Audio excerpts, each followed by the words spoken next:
You're listening to Opera Box Score. Let's get ready to rumble! Wherever you are, however you're listening, it's America's talk radio show about opera. Yes, it is Opera Box Score. I'm George Cedarquist, joined this week by Oliver Camacho, Matt Cummings, Weston Williams, and Ashley Hardgrave. All right, this week, Chalk Talk, you've always known opera is gay. I mean, Nicklausse and Hoffman, Octavian, and the Marschallin. But it's Pride Month, and we're celebrating the operas that are explicitly gay and have devised a scorecard to determine what is the gayest opera. Plus, 2-minute drill. Roberto Alagna is not a fan of the iconic Italian auteur Pier Paolo Pasolini, and the first stills from the Leonard Bernstein biopic might get the film canceled even before its release. Make sure you subscribe to our podcast, Stitcher, and Spotify. You just click follow Apple Podcasts. Hit the plus sign, and of course, send us a voice memo. Get your voice heard. Email us your hot takes, operaboxscore@gmail.com. You're going to get that OBS beer coaster. It's outdoor drinking season. You're going to need it. And OBS lapel pin just for sharing your hot take. The whole team is here. The whole team is back. Podcast only. Oliver Camacho. It's so great to be back with you all, everybody. No longer on the Dallas Opera Network. So expect not to hear so much about the Dallas Opera Network anymore. Or ever again. I mean, we're not against Texas in general, but, you know. We're Just also Texas in particular. not against Texas. Matt Cummings. I mean, I don't even have to comb my hair for this recording anymore. Hey, yo. Oh, Weston Williams. I'm so excited to be able to curse bastard. Oh my lord, this is Really this is going going for it. downhill very quick. Ashley Yeah. Hardgrave, please resuscitate this show now. Oh, don't worry. There will be plenty of cursing from me because, let me give you this headline. Some Tampa Bay Rays players refuse to wear a pride rainbow and say that they reject gay behavior. This comes from an article talking about the Tampa Bay Rays, their annual LGBTQ Pride Night that was held on Saturday.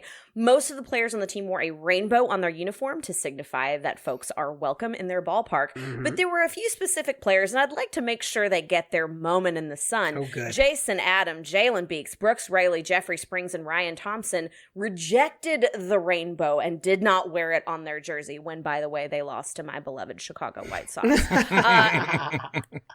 And they say, I think a lot of guys decided that it's just a lifestyle that maybe, not that they look down on anybody or think differently, it's just maybe that we don't want to encourage it if we believe in Jesus, who's encouraged us to live a lifestyle that would abstain from that behavior, just like Jesus encourages me as a heterosexual male to abstain from sex outside of marriage.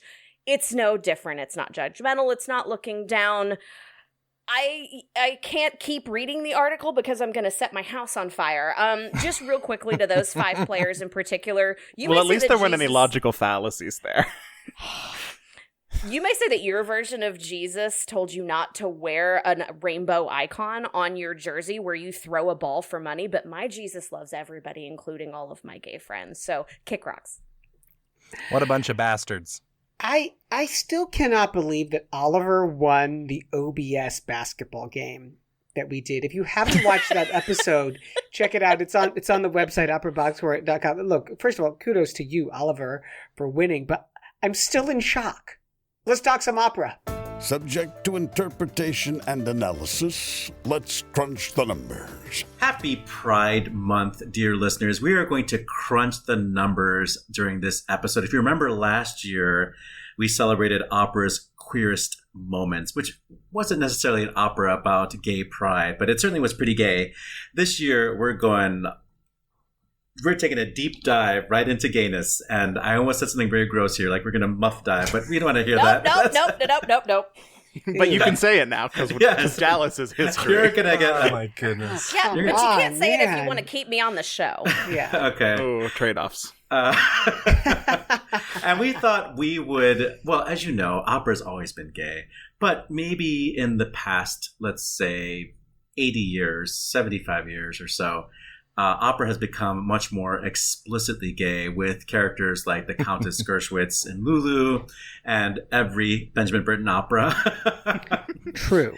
And we thought it might be useful for us and for you to score operas on just how gay they are. And we are talking about gayness explicitly. So points if a character explicitly identifies as gay or lesbian, let's say 10 points. Points if the character is central to the plot, let's say 10 points. Points if there is a meet cute moment, let's give that 5 points. And by the way, that's M-E-E-T. When I first heard that, I thought it was M-E-A-T. I was like, meet cute. Like hamburger cute? A little cute little hand. I didn't know what to think. Okay. Points if there is a same-sex kiss, let's say 5 points. Points if there's nudity should really get a lot of points, but we don't want to encourage that all the time because, nobody can... Only when it's tasteful. You have to have the intimacy coordinator, and that's expensive. So 5 points for nudity. 5 points for a gay sex scene. 15 and points. just to be clear, those last three categories, that has to be from the libretto, right? We're not talking regie theater. Right, exactly. Yeah, exactly. Okay. 15 points if the gay character has a happy outcome. I know that's going to be really hard. 5 points each if the composer or librettist is an out homosexual. So that's going to be our metric, and we have done the work for you all, and we are going to go down the list and finally determine for you all what is the gayest opera. And we might need a tiebreaker, as it seems, but starting with what I assume would be the gayest opera, just by how popular it is and how easy it is to see this show. 3 Decembers by Jake Heggie, with a libretto by Gene Scher based on a play by Terrence McNally. We know Jake is gay. We know Terrence McNally is gay, or was gay, I should say. One of the 3 characters in 3 Decembers is the gay son, Charlie, and is definitely central to the plot. And gayness is addressed. There's even a offstage partner that's addressed. So when you add up all those factors, there's no sex in this show. It's a family show. We get family. We get a total of 25 points, but if we were to have counted how often this opera has been performed, it surely would have won.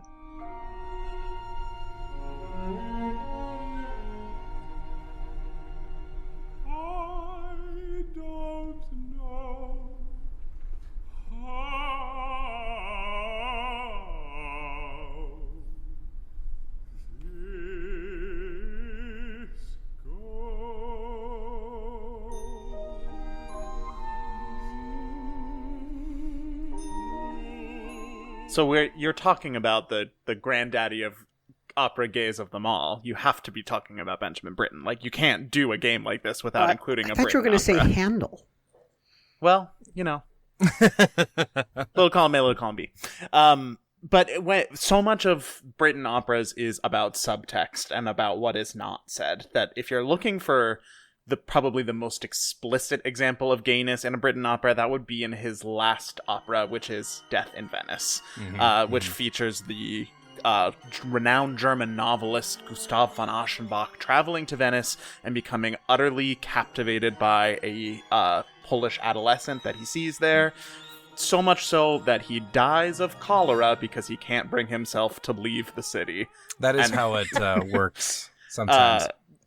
So 10 points pretty explicitly identifies as gay. And 10 points, he's really almost the only character in the opera. There's a large chorus. The young adolescent is played by a dancer. It's a non-speaking role. And then there are 6 or 7 people that he meets around Venice who are all played by the same baritone. So it doesn't get much more central than that. It's almost a monodrama. We're not going to call it a meet cute. There's fortunately not a kiss or nudity or a sex scene, given the circumstances of this relationship. There's certainly not a happy ending. And with 5 points for Benjamin Britten, no points for Mafonwi Piper, that brings the total for Death in Venice to also 25. Tied with 3 Decembers. I just tell me a Britten opera that isn't gay. They're all gay. I mean, that's awesome. I love Noise that. Flood? I mean, Midsummer's not especially gay. It's about fairies. It's kind of gay coming. It's kind of gay. It's a little gay. It's more bestiality than it is gays. Oh, God. Weston. So speaking of somewhat gay, I want to bring Lulu to the table because, of course, I do. Now, this is you can't help yourself. Very on brand.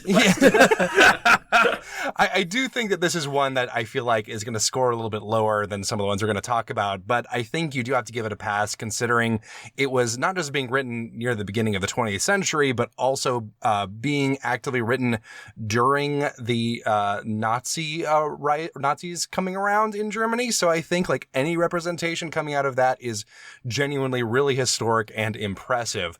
So I'm going to give so obviously the gay character is the Countess Geschwitz. So we're going to give her 10 points, and she is pretty central to the plot. She's important, but she's not the main character, so I will give her... Who is the main character of Lulu? It could be anybody. Actually, fun fact, we don't actually know her name for sure is Lulu, but that's a discussion for another time. Should not have opened Pandora's box. Is that a Vatican joke? That was a good one. What? So 5 points for, I think, the centrality of Geschwitz to the plot. Not much happening in the other categories. I mean, we've seen same-sex kisses in gay sex scenes, but that's mostly Reggie stuff. I will throw a bone to the composer librettist being an out homosexual. I'm just going to give a couple points for Frank Wedekind, who the libretto is based on his work, his Lulu plays, who is probably bi according to his personal writings, but ultimately that's not going to be enough to save it. We're really only talking about 15 points here. So it was a good start, a good attempt, but I think an important opera, but maybe not quite gay enough for this bracket. There's a bonus category which we didn't mention, which I think Ashley wanted to contribute to the conversation, which bumps up your submission by 10 points. Oh, absolutely. I believe that question, Ashley, if I'm reading my notes correctly, is would any main character seamlessly transition to the drag stage? And absolutely. If you're talking about Geschwitz, who literally changes her clothes to be more femme like Lulu to get her out of jail, that's very drag queen. And if you're talking about Lulu herself, absolutely Lulu would. So I'm going to throw an extra 10 points, bump it up to 25. That's my final score. And I would love a male soprano as Lulu, by the way. Absolutely. That's what I would go see. That'd be great.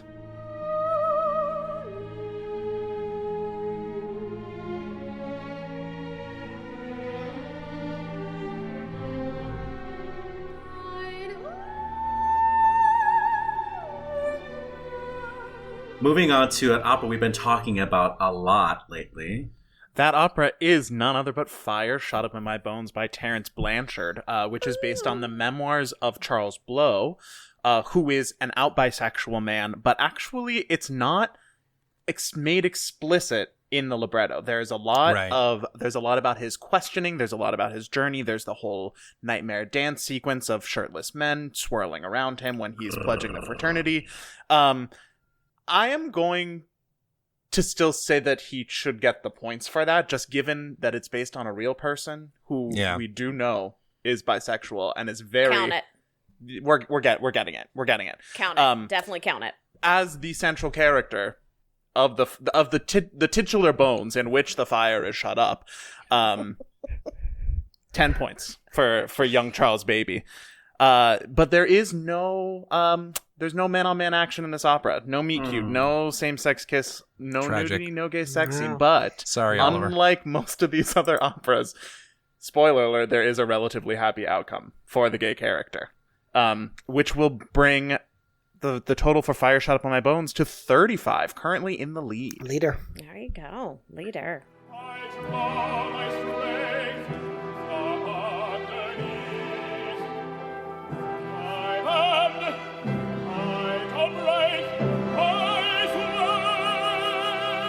All right, then we're going to what one would imagine would be the gayest opera, the Harvey Milk opera by Stuart Wallace and Michael Corey.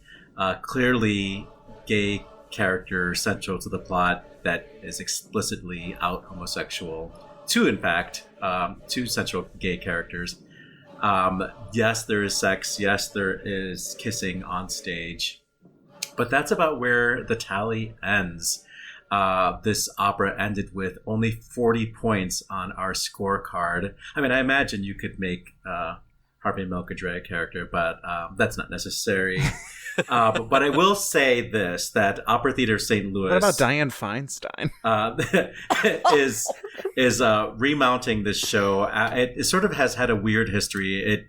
wasn't that well received because Stuart Wallace's music is not necessarily that approachable, and the opera was long and a little bit too non-linear thread.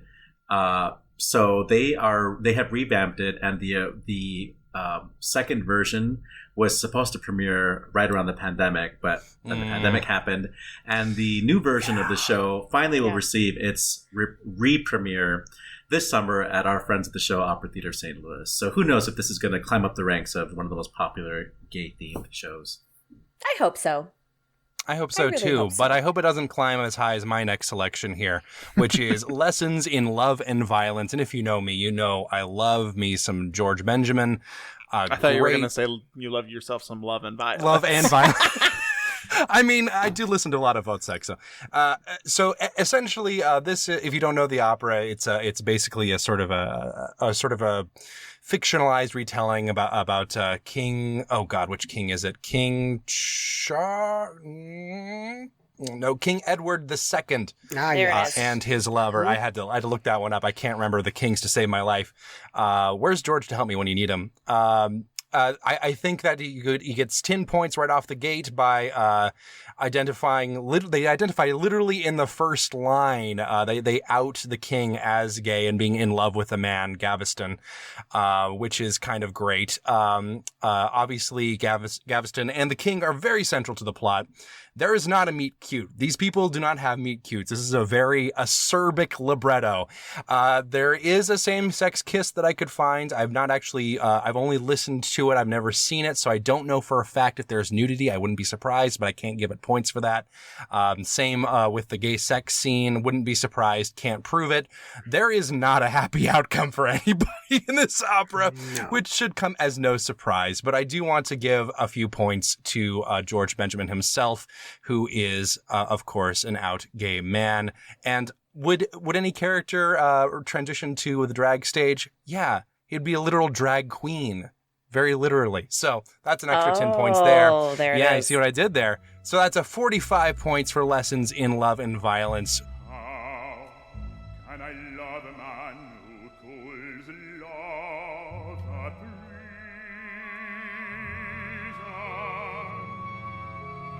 Who says he would cut my throat?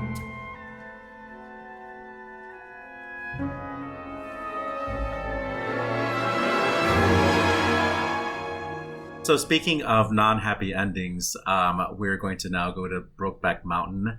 The music by Charles Wernian with a libretto by the original author of the short story on which it's based, Annie Proulx.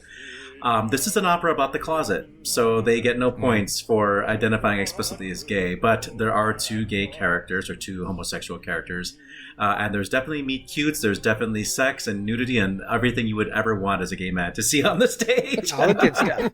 And the composer, Charles Wernian, is also an out homosexual. So this opera gets the same amount of points, 45, as Lessons in Love and Violence, because, of course, there's not a happy outcome for anybody. Tragic. Also, we've got, in a sort of similar line, Life and Deaths of Alan Turing. It's right there in the title. He's not going to do well. But apparently he's going to die more than once. Yeah. Maybe they're les petits morts, as the French say. Obviously, we've got out homosexual in the libretto. He's central to the plot. There is a meet cute. Now, I will say this opera is not actually fully out yet, so some of this could be subject to change. It's not out yet. There it is. Thank you, Ashley. I appreciate you. So, Oliver, feel free to correct me from your memory because there's no real synopses of this online. But I believe there is a same-sex kiss that we think will happen. There may or may not be nudity. Who can say? Is there a sex scene? Maybe. Who can say? So it'll be very sweet if there is. Yeah, I think so. It's a really. This is one that I think that everyone really should go out and see once it does come out, because when it was in process, when Oliver and I saw it. We saw the workshop, and it's going to make its debut where it was workshopped at Chicago Opera Theater.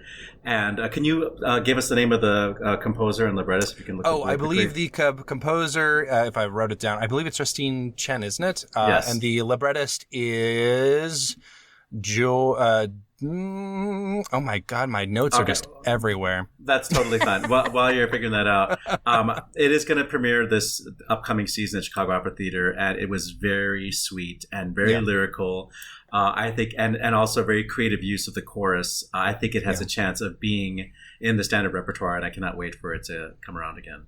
The librettist is David Simpatico, who incidentally earns us an extra 5 points for his so you knew he was gay, you just didn't know his name. It's the spreadsheet. It doesn't cover all the relevant information. I think the main character would seamlessly transition onto the drag stage. I think an Alan Turing computer whiz themed drag show would be pretty great. So I'm going to give this opera 45 points for now. Well, as the resident lady on the panel, I'm going to bring you some operas about some gay ladies. We're going to start with Ricky Ian Gordon's 27, with libretto by friend of the show, Royce Favreck, first premiering in 2014. If we're going quickly down the rubric here, does a character explicitly identify as gay? Yes. This opera explores the relationship of Gertrude Stein and Alice B. Toklas as the artistic salons that were held in their Paris apartment. So, yeah, real gay. Is there a gay character central to the plot? Yes, we're going to give that 10 points. Is there a meet cute? No, we actually start with flashbacks of the already established salon. Is there a same-sex kiss? Who can say? Do you know how hard it is to find this libretto for free? So no, we're not going to give it any points there. Is there nudity? These were lesbians at the turn of the First World War, so we're going to say no. Is there a sex scene? Absolutely not. Is there a happy outcome for the gay character? I'm going to say yes, because Alice lives on at the end of the show to protect Gertrude's legacy and defend it, which is how she chose to spend her life. Is the composer, or the librettist an out homosexual? 5 points, so yes to both. Let's see. Would a main character seamlessly transition to the drag stage? I know I'm the one that proposed this, but for this one particular opera, this is tougher. A drag king? Maybe, but probably not. So we're going to give it a total of 45 points. So this stays in the territory of operas like Lessons in Love and Violence, Life and Deaths of Alan Turing, and Brokeback Mountain, except this one is not as depressing as any of those other things. Which is kind of a nice change. Yes. I mean, to be honest, a whole bunch of old queens getting together and sharing art and culture in somebody's apartment, that's wonderful, as well as it is super gay. Speaking of gay, speaking of ladies, let's move on to Patience and Sarah, an opera by Paula Kemper and libretto by Wendy Persons, first premiered in 1998. Does a central character explicitly identify as gay? Yes. It explores the relationship of the well-to-do heiress Patience, who falls in love with poor farmer's daughter Sarah. It's considered the first lesbian opera and kind of the first mainstream gay opera. Is there a character central to the plot? Yes. Is there a meet cute? Officially, yes. The novel, which the opera is pretty close to, has a firewood delivery, so added extra lumberjack sturdiness. Ooh, there you go. Is there a same-sex kiss? Yes, 5 points there. Is there nudity? Again, these are lesbians in the early 19th century, so no. Is there a sex scene? There's also too many no. layers of clothing for you to get naked. It's like, Yes. that take like 20 minutes to get undressed. Yeah, exactly. The bustle, the corset. Who has the time? The fast change cannot happen. Absolutely. Is there a happy outcome for the gay character? Lesbians leave to go upstate and start a farm together, so I'm going to say yes. And probably a bakery. Absolutely. Is the composer or the librettist out? Yes. And this is where we're going to make up some points in the bonus rounds, because the composer and the librettist were actually together for a period of time. So I lobbied the committee for an additional 5 bonus points there. Again, for the drag stage, these are early 19th century ladies. They weren't exactly known for their opulence, so I wouldn't necessarily put them up on the drag stage. But all in all, with the bonus points coming through to take the lead for 60 points for Patience and Sarah. Nice. You might be sitting there wondering, when are we going to get to the opera based on America's Gayest play? And that time is now. Because we're talking about Angels in America by Peter Etvish, which takes the 7-hour gay fantasia on nationalist themes by Tony Kushner and transforms it into a 2.5-ish hour opera with all of the gayness and none of the Reagan hating, which for me is a con, but what can you do? If you're going to ask how many characters in Angels in America identify as gay, we're going to round down to 3 for the 3 main characters and give it 30 points. And we'll just do I don't know if central is really a word that describes to something this sprawling. So just 1 10-point bank for all of those gay characters being central to the plot. 2 of those characters, Joe, the closeted Mormon, and Lewis, do meet up in New York City and share both the same-sex kiss and a sex scene. And I believe Pryor is naked at the end of Act 1 when he is thinking back over his life. When is the next production? While dying from AIDS. Because it is Angels in America. You might have forgotten. With that, there is no happy outcome really for anyone, but there is a somewhat ambivalent outcome, and it's hopeful, but I would not call it happy. The opera is by the husband and wife team, Peter Etvish and Mari Mazzei, so not a lot of gayness there, though the source material is by Tony Kushner, who is very gay. But if you're wondering which character from this long and sprawling work of dramatic art would transition seamlessly to the drag stage, think no further than the titular angel in America.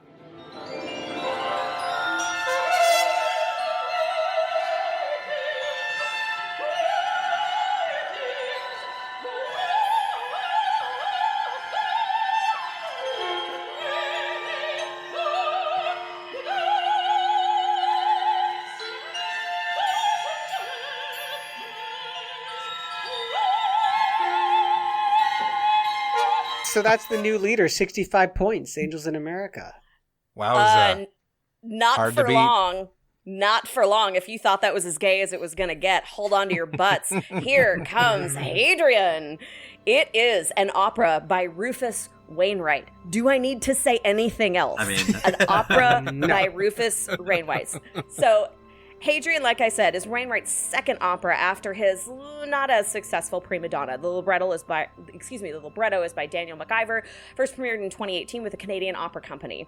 Does the character explicitly identify as gay? Yes. This is based on the life of Hadrian, who was a Roman emperor from 117 to 138. Yes, those are the years. It covers his relationship with Antinous, who has drowned. Is there a gay character central to the plot? Yes. Title and supporting, that gives us 10 points. Is there a mute cute? Not exactly, as the show opens with one of them being deceased.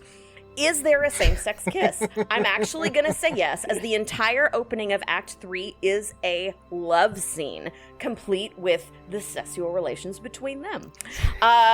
Is there nudity? Yes, plus the dancers. Boy howdy, check out the footage from COC. It is lovely. Is there a sex scene? Yes, see aforementioned mentioning of Act 3. Is there a happy outcome for the gay character? This depends. Con, his lover has drowned and he is in a loveless marriage with a woman. Pro, he's still the commander-in-chief of the Western world, so we're going to give it to him and say yes. He's one of the 5 good emperors. There you go. Yeah, he's pretty good.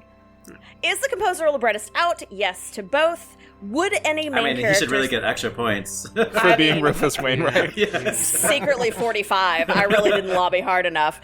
Would any of these characters seamlessly transition to the drag stage? Yes, and I can say it in 4 words. Carita Matila as Plotina. If you have not seen the footage of You her could have stopped wig after and 2 her... words. I really could have, but I wanted to make sure you knew it. There's amazing footage on Canadian Opera Company's website, and I believe you can get to it through Rufus's website as well. But yes, her costumes, first of all, she's fabulous. The aria is bluesy and beautiful, but the costumes itself, I mean, you could plop that on a drag stage at Roscoe's on a Tuesday night any day. And with that, we have our new leader with 70 points. Oh! I think I might have one that can just barely somehow beat out Take it, Weston. Rufus Wainwright. We have Fellow Travelers by the 2 Gregs, Spears and Pierce. We've got 2 very explicitly gay characters who are central to the plot. They have a meet cute right there in that first scene on that park bench talking about drinking milk. There is a kiss. The sexiest beverage. There is a sex scene. I believe there was nudity in the original production, as I recall. There is I would call it a fairly happy outcome. I think they end on good terms. If you don't know the opera, it's all about the Lavender Scare. Yeah. I think it's okay. Hit me, Oliver. No. I mean, like we're trying to get to the end of this, but I think we need a ruling from our referee because Yes, absolutely. I'm listening. are the characters explicitly gay? The baritone character, doesn't he stay in the closet? Oh, that's a good point. Yeah. Well, okay, if you're talking about the text, he is explicitly gay in the text. As a character, is he explicitly gay? That might be a ruling for you, George. Is the character explicitly gay? More than less. More than less? Okay. Yes. He's more explicitly gay than he's not implicitly gay. Thank you, George. Gayness expert George Cedarquist has weighed in. It's too bad that we're just podcast only, because I'm currently doing the referee's hand gesture for implicitly gay. What I'm saying here is I'm not arguing that these characters are homosexuals, but is the baritone character, I forget his name, has a really cool name too. Is he gay, or does he stay in the closet? I mean, he's pretty out at the beginning, and then he goes back into the closet. I don't know where you would rank that, you know? Okay. Because the whole point is that they can't really be out and proud during the lavender scare. Yeah. I think I'm going to keep those points. You can rest them for my cold dead hands. Much like Mr. Green from the movie Clue. I think similarly we'll have, even though it's not like I think they end on good terms. I don't think that there's that it's not like the happiest ending, but it really does end on a hopeful note. Very literally, it's a really nice ending, which in stark contrast, I think, to a lot of these horrible deaths we've been seeing. So I think I will give that a few points as well. I don't think that you can convincingly say that either the leads would make a great drag character, but I don't think they need to, because if you add up all those points, I'm coming up with 75 points. By a gay nose, fellow travelers. Yeah. And if you want a happy ending, then Patience and Sarah, and potentially Hadrian, if you don't mind that your lover is dead. But yes, for the gayest, for the most titillating visuals, for a real gay topic, and for a gay-ass composer and libretto, it's going to go to Fellow Travelers, everybody. Congratulations, Amazing. you win! Fellow Travelers! Then how many earthquakes? Then how many earthquakes? Last night, how many kisses? Last night, how tender? How many whispers? Last night, I died last night. How many earthquakes? How many kisses? Last night,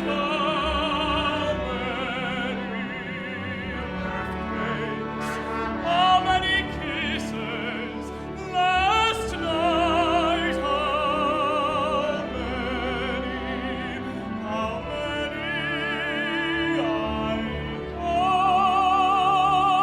I died. You can tell us what you think about opera's gayest piece, operaboxscore@gmail.com. You can also send us a voice memo as well. And again, make sure you subscribe to the podcast, Stitcher, Spotify, click follow, Apple Podcasts, hit the plus sign. A little bit of sports before we get into the 2-minute drill. Ashley Hardgrave, what's up with the World Cup? This is a little hilarious sidebar conversation that's been all over the TikToks, or the TikToks, if you're more weird like me. So basically, since forever, Nigeria and Argentina meet up in the prelims for the World Cup. Mm-hmm. This year, Nigeria did not qualify, and everybody in both of those countries is actually really bummed about it. So there's this whole subreddit of memes that are out about Argentina sitting on a bench near a waterfall by themselves, and it's waiting for Nigeria, who will never come to World Cup. There's all these really hilarious memes about how Argentina is super sad that their buddy Nigeria is not coming to the big dance. So yes, if you Google Nigeria, Argentina World Cup meme, some of them will be in Spanish, but they're very entertaining. Do any of them say "Don't cry for me, Argentina"? Because if not, that's a real missed opportunity. Missed opportunity. Oliver, the French Open in the books. We're getting ready for the grass court season, but the clay court season ended actually the way you would expect it to end, except it was a different path to get there. Rafael Nadal did win his 14th Grand Oh, Slam, Lord. making him the most winning Grand Yeah. Slam man in Yeah. tennis history, except for Rod Laver. 22 Grand Slams. And he did it with an injured foot. And he had And vaccination. he did it with two of the most difficult matches in the quarterfinals and semifinals. Quarterfinals to Novak Djokovic, he beat in 4 sets, which could have been the final. It was that exciting of a show. And then a heartbreaker of a semifinal against Sasha Zverev, who rolled over his ankle and tore ligaments. And they showed it in slow motion, and I almost threw up in my mouth. It was Yeah. Yeah. It was Like, horrifying. That doesn't go that direction. Yeah. Oof. And then the final against the Norwegian debutante Casper Ruud was a snooze fest. Rafael beat him handily. And we're Straight not talking sets, about right? straight sets, bagel in the third set. Iga Swiatek was the women's champion. She has been she has not lost on clay this year. So I think it was like 31 or 30 matches straight on clay. So she was destined to win, and she beat the 18-year-old Coco Gauff, who has a huge future ahead of her. We love you, Coco Gauff. And of course, we love you, Ashley Hardgrave. You got to get out of here, get to a gig. I do's. The work with Chicago Symphony Orchestra never stops, and I have rehearsal very shortly. So, guys, have a great 2-minute drill. I will see you all next week.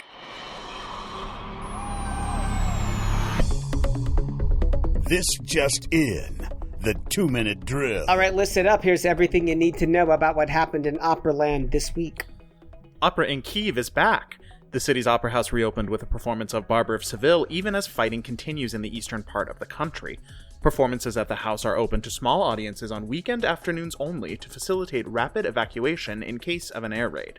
Anna Netrebko has said she had no plans to sing in Russia in the immediate future, saying she wanted peace again between Russia and Ukraine. Meanwhile, in Germany, the Berlin State Opera announced that Netrebko would sing there in 2023, following a conversation with General Director Matthias Schulz. Quote, "On the one hand, full solidarity with Ukraine is important to me, and on the other hand, so is dealing with our artists responsibly," said Matthias Schulz. A petition has been launched to save a villa that once belonged to Verdi from auction.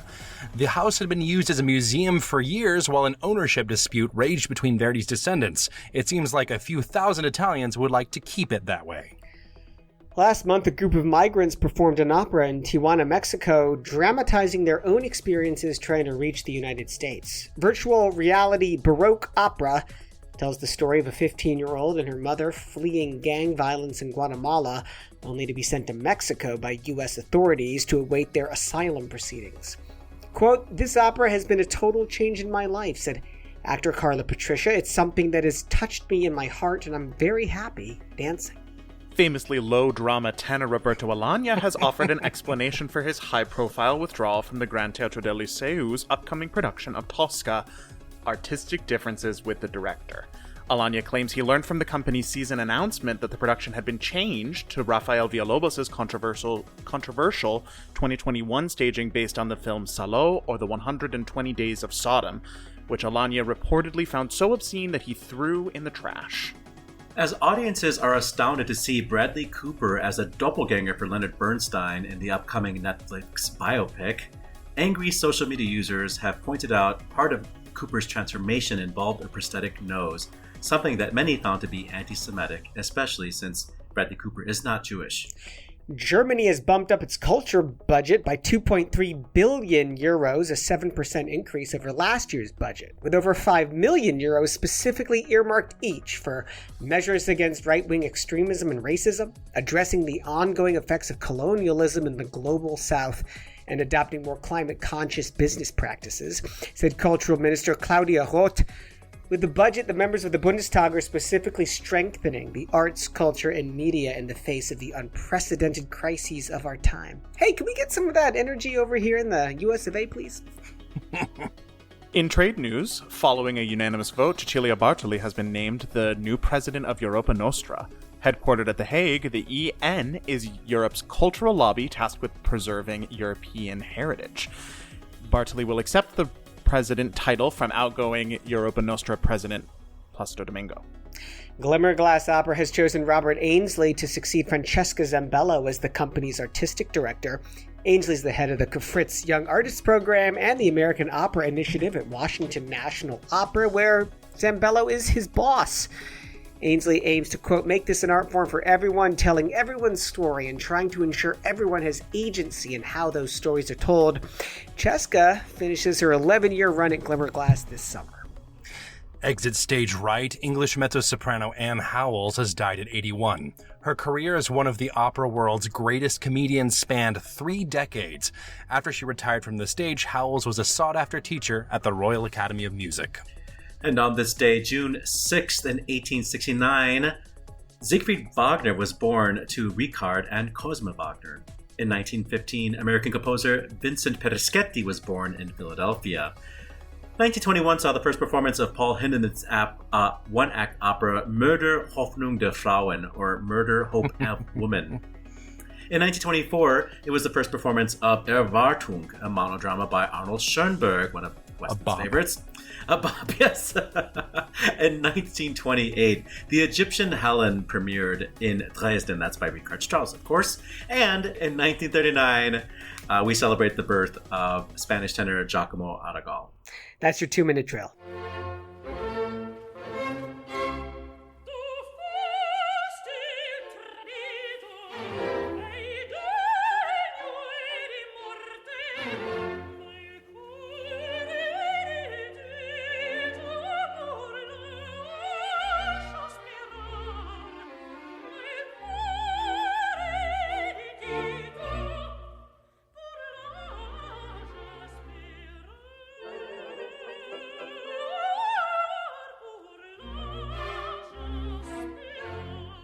That was Anne Howells singing the role of Agno in the Jean-Pierre Ponel film of La Clemenza di Tito.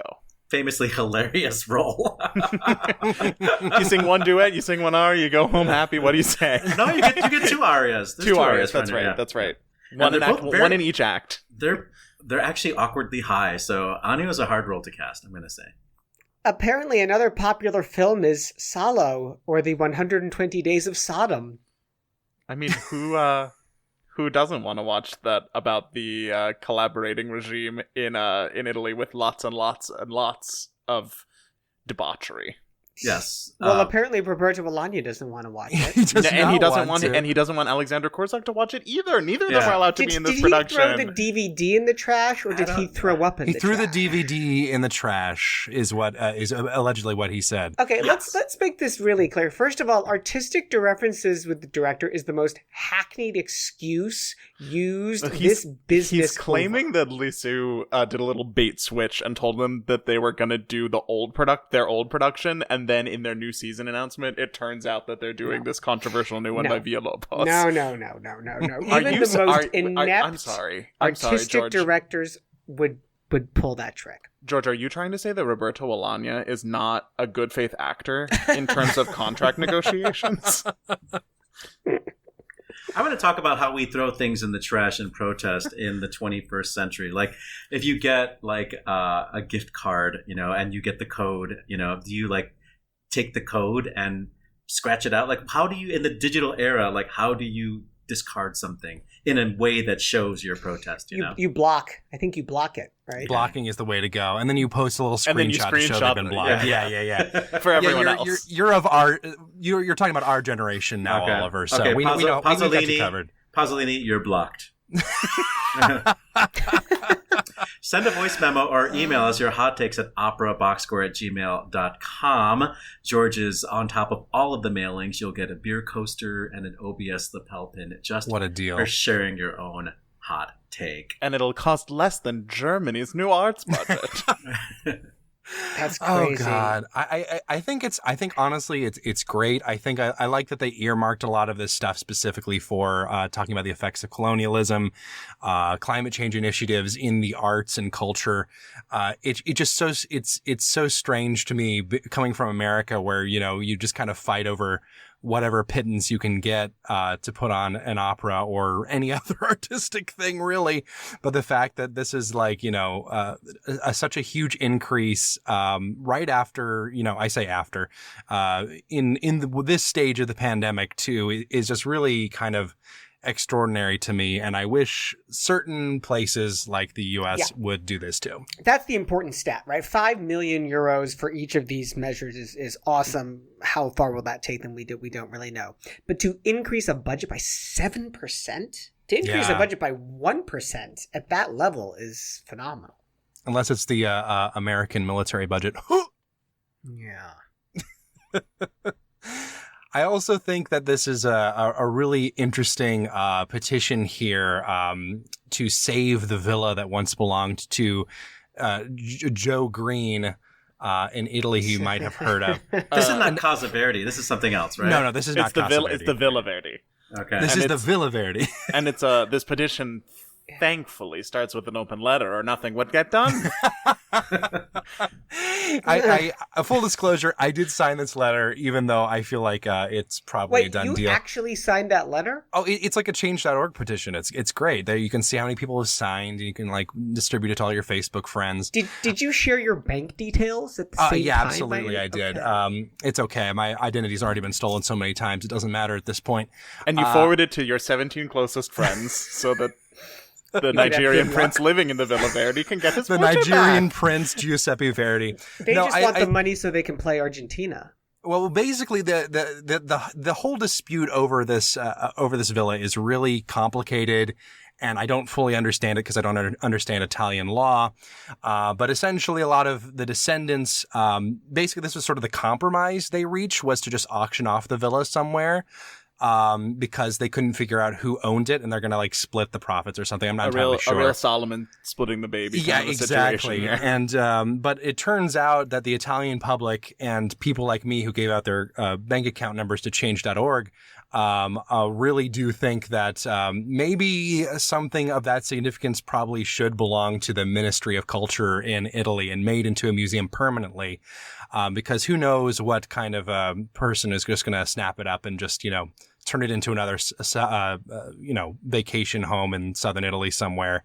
I really hope that they reconsider. I really hope it winds up with the government somehow, but we'll see what happens there. I'll keep you updated, and I'll let you know what my bank account does in the next week. Well, that whatever happens, that's a resolution that's almost as heartwarming as the opera in Kyiv opening back up after months of. I think it's been 3 months or so. Yeah, at about this 3 point, months. Time Yeah. is a bit of a flat circle, and I'm sure that how we feel is nothing compared to how they feel in Kyiv. But reading some of the quotes of the singers in that production about. Like the soprano who's singing the role of Rosina, Olga Formichova, says, I had this feeling this morning that I was coming to sing a premiere, even though I've been singing this role for years.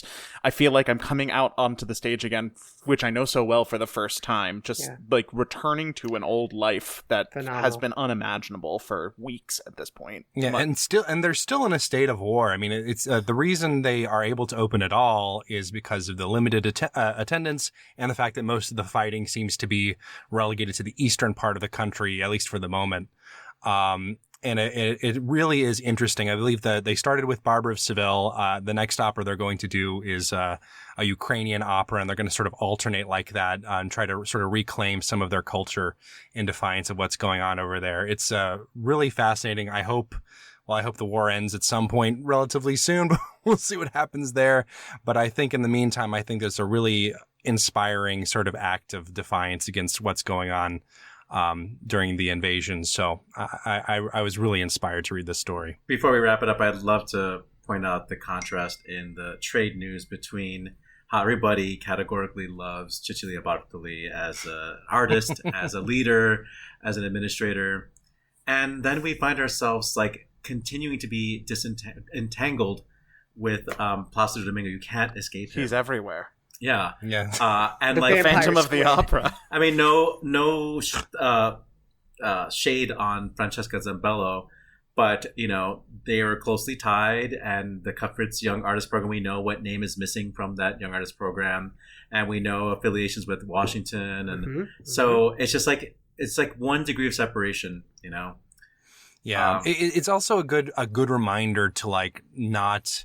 I mean, obviously a certain amount of networking, everyone knows each other when they're, in opera or the arts in general. But it really goes to show how much giving too much power to any one person can be. And like, for every donor or singer whose name you see, who's a perfectly lovely person who you see on all sorts of opera company web pages. Then there's something like Placido Domingo, and you just can't like not be reminded. It really is something. I'm glad that Cecilia is taking over at Europa Nostra. I have no idea what her role is or what it even does, but it sounds important. So I hope she does. It sounds like the EU of operas. Yeah, right. She's been given unprecedented power. Or the United Bartoli Nations of cannot opera. be stopped. She can park wherever she wants in Europe with impunity. Most definitely. Let us wrap up this show. Good call. Bad call on Opera Box Score. Great to have the team back together. Great to be back podcast only. We got some changes we're going to be making over the summer as we head into season 8 this fall. We want to make sure you stick around and you stay close to this podcast, Opera Box Score. Oliver Camacho, good call or bad call? I've got 2 quick good ones. I saw the HD broadcast of Hamlet by Brett Dean, starring friends of the show, Brenda Ray, Christopher Lowry, and Arya Nussbaum-Cohn. They were all fantastic, but Alan Clayton was incredible, absolutely incredible in this role. And I didn't care that much for the music, but the show is thrilling, and he should win all the awards. And I cannot wait for him to come back next year as Peter Grimes. Just incredible vocal technique, stage beast, and just he could act this play like the straight version of the play. He was that good. I was just so captivated by his performance. Congratulations to him. And also, this is a little bit old news, but if you have not seen it yet, there is a feature on Jonas Kaufman from 60 Minutes. It came out like 2 weeks ago. And it was great. And congratulations to Jonas Kaufman's PR team for allowing that to happen. And they followed Kaufman around for like 5 years. And they got footage of him rehearsing and warming up at different opera houses.